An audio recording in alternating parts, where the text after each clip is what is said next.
supaya bisa menyebarkan sukacita pada saat pagi hari ini. Kakak undang untuk semuanya bangkit berdiri, jangan duduk aja, kita harus semangat. Kita mau menyanyikan pujian yang sangat girang ya hari ini ya. Karena adik-adik pasti merasakan kebaikan Tuhan. Apalagi sekarang lagi zaman corona ya. Iya. Adik-adik pasti sehat semua di rumah ya. Amin. Tuhan, yuk kita angkat pujian betapa baiknya Engkau Tuhan.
Ya adik-adik, kita sudah memuji Tuhan dengan pujian. Nah, sekarang kita mau angkat satu pujian yang baru mungkin buat adik-adik, di mana kita rindu sama Tuhan Yesus. Kita angkat pujian, pulihkan aku Tuhan.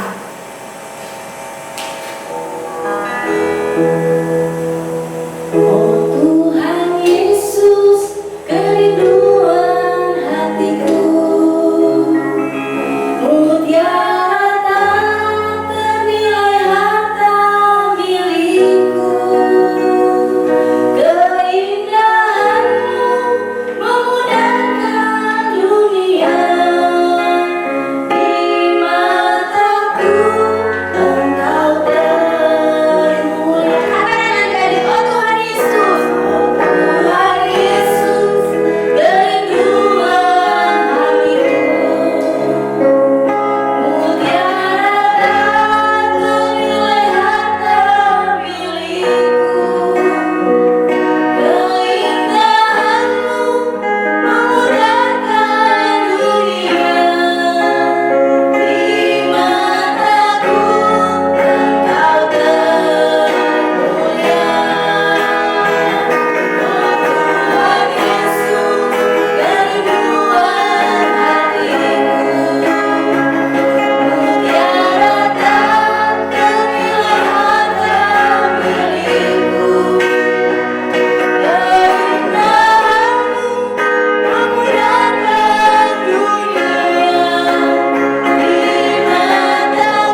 selamat siang adik-adik semuanya. Kita bertemu kembali ya dengan Ibu Dadang. Nah, dari kelas Nahara ini. Kalau tadi kita sudah memuji nama Tuhan, kita sudah meninggikan nama Tuhan, ayo kembali kita mau bercerita ya. Minggu lalu kita sudah bercerita. Minggu yang pertama, yang kedua kita bercerita tentang siapa yang tahu? Tentang Daud. Nah, sekarang ini juga sama, kita masih melanjutkan tentang Daud. Tuhan adalah kekuatanku, dan kita baca juga di sini super kebenaran kita adalah aku mengalahkan raksasa. Dan super ayat kita pada pagi hari ini adalah dari Roma 8 ayat 37. Ya, kalian dengar baik-baik. Nih begini isinya ya, tetapi dalam semuanya itu kita lebih daripada orang-orang yang menang oleh Dia yang telah mengasihi kita. Nah adik-adik, waktu itu minggu yang lalu Pak Jimmy cerita tentang Daud. Terus minggu kemarin juga Tante Iing tentang Daud. Nah kalau hari ini Bu Dadang juga masih mau melanjutkan tentang Daud. Nah akhirnya sekarang apa adik-adik? Daud mau melawan raksasa. Siapa di sini yang pernah melihat raksasa? Raksasa itu sangat besar sekali adik-adik ya. Nah kalau kita melihat Daud, adik-adik bisa baca di dalam Alkitab ya, Daud itu ada asalnya apa ya, anak kecil dan harus melawan raksasa. Coba adik-adik bayangin, raksasa tinggi besar, Daud hanya kecil, tapi dia tidak takut untuk melawan raksasa itu. Nah, dengerin ya ceritanya begini nih, sedikit Bu Dadang mau ulasin ya. Dari Samuel 17 ayat 40 sampai 58. Adik-adik tahu Daud adalah, ayah Daud siapa? Isai. Ya, dia mempunyai berapa? Saudara-saudara laki-laki ya, mereka 8 bersaudara. Nah, mereka di situ pekerjaan Daud apa? Dia apa? Mengembalakan domba-domba. Minggu kemarin Ci Ing sudah menceritakan itu ya. Nah kalau saudara-saudara Daud ini, dia ikut membantu berperang, membantu Raja Saul. Nah suatu hari bangsa Israel ini sedang melawan bangsa Filistin. Nah di antara orang-orang Filistin ini ada yang tinggi besar, ada yang gagah perkasa lawannya, yaitu siapa namanya? Adik-adik tahu kan? Namanya yaitu Goliat.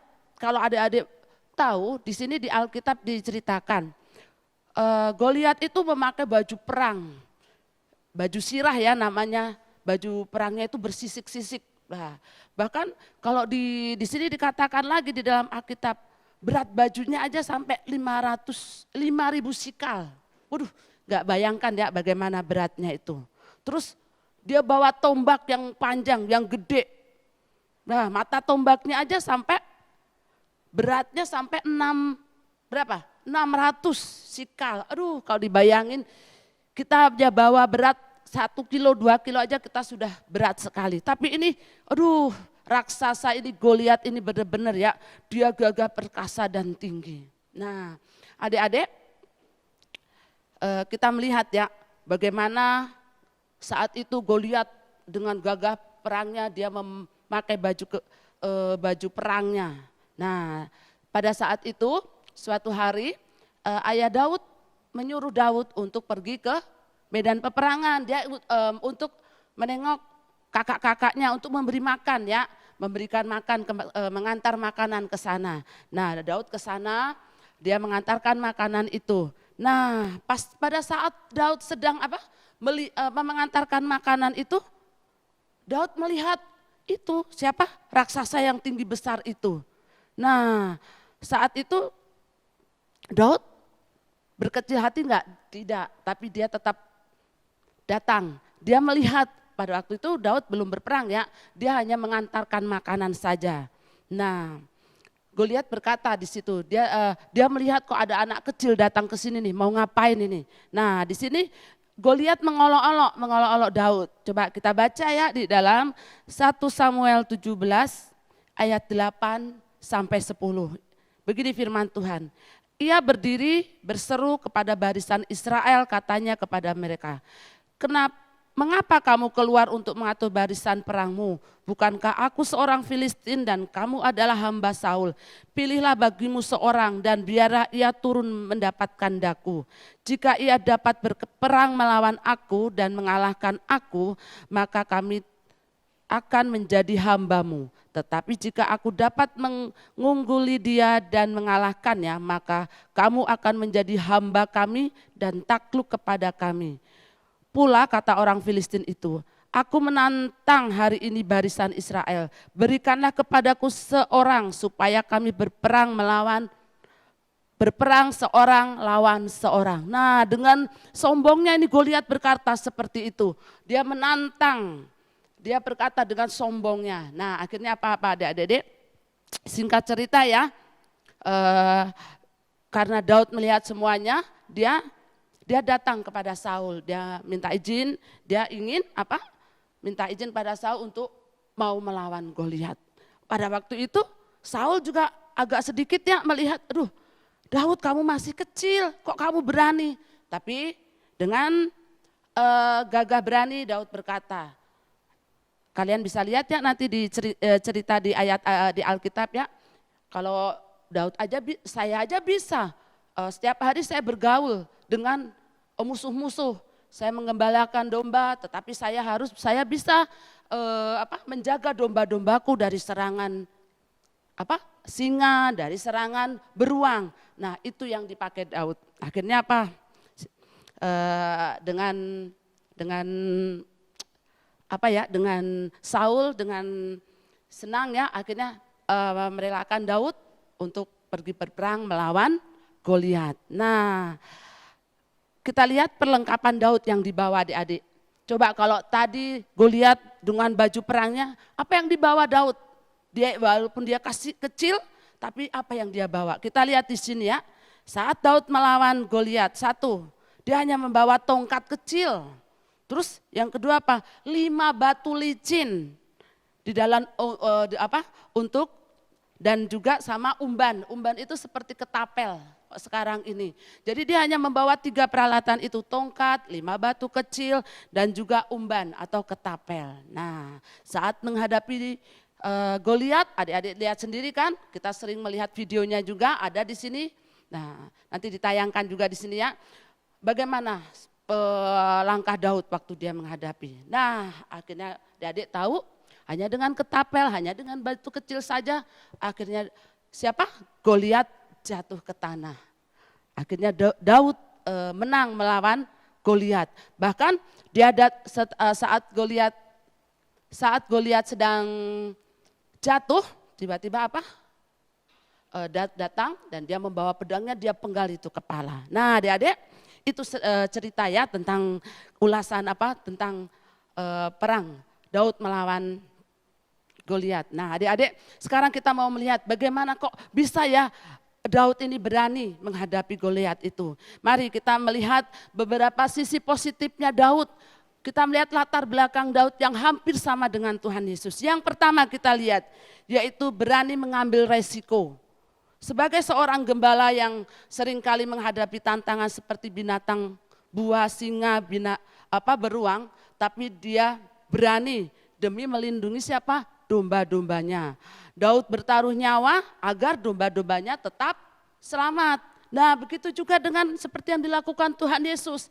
Ia berani menerima resiko, mengalami penderitaan yang sangat berat dan harus mengorbankan dirinya untuk menyelamatkan banyak orang. Kita baca di dalam Roma 6 ayat 23. Adik-adik bisa ya di situ ya. Sebab upah dosa ialah maut. Nah, nanti adik-adik baca di situ ya, Roma 6 ayat 23. Nah, itu sisi yang pertama ya, keberadaan Daud yang hampir sama dengan Tuhan Yesus. Kita bisa lihat lagi teladan yang kedua. Yang kedua yaitu dia berani menghadapi penderitaan yang sangat berat. Nah, Daud ini sering dibenci saudara-saudaranya. Kalau kita mau lihat kisah Daud ya, Daud ini sering sama kakak-kakaknya itu dibenci sekali. Tetapi dia dia tidak mau melawan semuanya itu. Ia menghadapi penderitaan fisik maupun mental. Walaupun Daud tidak bersalah. Begitu juga dengan kehidupan Tuhan Yesus. Tuhan Yesus juga sama, kita melihat teladan Tuhan Yesus. Tuhan Yesus tidak bersalah, tetapi dia dibuat seolah-olah dia itu bersalah. Kita baca di dalam 2 Korintus 5 ayat 21. Dia yang tidak mengenal dosa telah dibuatnya menjadi dosa karena kita supaya dalam dia kita dibenarkan oleh Allah. Nah, itu kunci kedua Daud.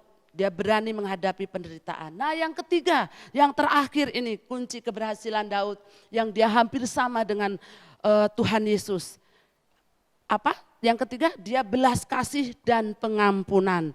Jadi Daud ini terkenal, dia mempunyai sifat yang tokoh yang penuh dengan kasih, pengampunan, belas kasihan. Nah, adik-adik lihat kan salah satu contohnya ketika ia dibenci kakak-kakaknya, dia tidak marah. Bahkan yang paling lebih kelihatan sekali ketika ia dibenci Raja Saul dan akan dibunuh, Daud tidak membalas walaupun ia punya kesempatan untuk membunuh Raja Saul itu. Daud memiliki keberanian, pengampunan dan tetap mengasihi Raja Saul. Dia memiliki kasih yang bagus, dia memiliki pengampunan yang baik. Dia tetap mengasihi Raja Saul. Nanti adik-adik bisa baca di dalam 1 Samuel 24-26, itu kisah tentang Raja Saul ya. Di mana Raja Saul ini membenci Daud dan Daud punya kesempatan, tapi Daud tidak melakukan semuanya itu. Nah itu adik-adik, begitu juga dengan tadi teladan Tuhan Yesus. Kalau tadi di sini Saul, dia dibenci tapi tidak membalas, begitu juga dengan Tuhan Yesus. Tuhan Yesus juga pernah seperti itu ya, tapi dia mempunyai kasih dan dia mempunyai pengampunan yang luar biasa. Terbukti ketika ia disalibkan, orang-orang mengolok-olok dia, bahkan yang dibawa, bahkan dia sampai kita lihat bagaimana pengorbanan Yesus. Tapi apa yang dia lakukan? Dia mengatakan apa ketika ia di kayu salib? Ya Bapa, ampunilah mereka, sebab mereka tidak tahu apa yang mereka perbuat. Nah itu teladan kita. Teladan yang kita contoh dari Daud dan juga Tuhan Yesus. Bagaimana Daud melakukannya itu dengan sukacita, bagaimana Daud bisa melawan Goliat itu. Akhirnya dia mendapatkan kemenangan. Dan kita melihat bagaimana sisi-sisi kehidupan Daud. Yang pertama tadi, Bu Dadang ulangi ya, berani mengambil resiko, menghadapi penderitaan yang sangat berat. Dan yang ketiga apa? Ada yang tadi apa yang ketiga? Mempunyai belas kasihan dan pengampunan. Nah itu ya adik-adik, mari kita contoh teladan Daud.